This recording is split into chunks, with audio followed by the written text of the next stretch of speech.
Israel Iran সাম্প্রতিক সংঘাতের প্রেক্ষাপটে কূটনৈতিক তৎপরতা আরও জোরদার করেছেন সৌদি যুবরাজ মোহাম্মদ বিন সালমান।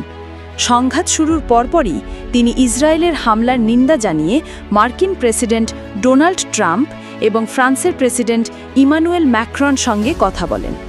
12 দিনের রক্তক্ষয়ী যুদ্ধের পর এবার সৌদি যুবরাজ আবারও টেলিফোনে কথা বলেছেন ইরানের নবনির্বাচিত প্রেসিডেন্ট মাসুদ পেজেশকিয়ানের সঙ্গে।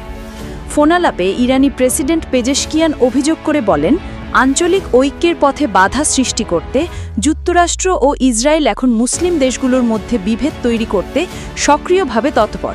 তিনি বলেন, ফিলিস্তিনি জনগণের অধিকার, আঞ্চলিক স্থিতিশীলতা এবং বিদেশি হস্তক্ষেপ থেকে মুক্তির অভিন্ন লক্ষ্যে মুসলিম দেশগুলোর মধ্যে সহযোগিতা গড়ে ওঠা রুখতেই ওয়াশিংটন ও তেল আবিব নানামুখী কৌশল নিচ্ছে। জবাবে সৌদি যুবরাজ মোহাম্মদ বিন সালমান স্পষ্ট ভাষায় জানান, সৌদি আরব শুরু থেকেই ইরানের বিরুদ্ধে ইসরায়েলের সকল আগ্রাসনের নিন্দা জানিয়ে এসেছে। তিনি বলেন, ইসরায়েলকে চাপের মধ্যে রাখতে এবং যুদ্ধ বন্ধে বাধ্য করতে সৌদি আরব একাধিক দেশের সঙ্গে সমন্বয়ে কূটনৈতিক প্রচেষ্টা চালিয়ে যাচ্ছে। আলোচনার এক পর্যায়ে সৌদি যুবরাজ একটি কঠোর অবস্থানের কথা তুলে ধরেন। তিনি বলেন, আরব রাষ্ট্রগুলো কখনোই ইরানের ওপর ইসরায়েল বা যুক্তরাষ্ট্রের আক্রমণের জন্য লঞ্চ প্যাড হিসেবে ব্যবহৃত হবে না।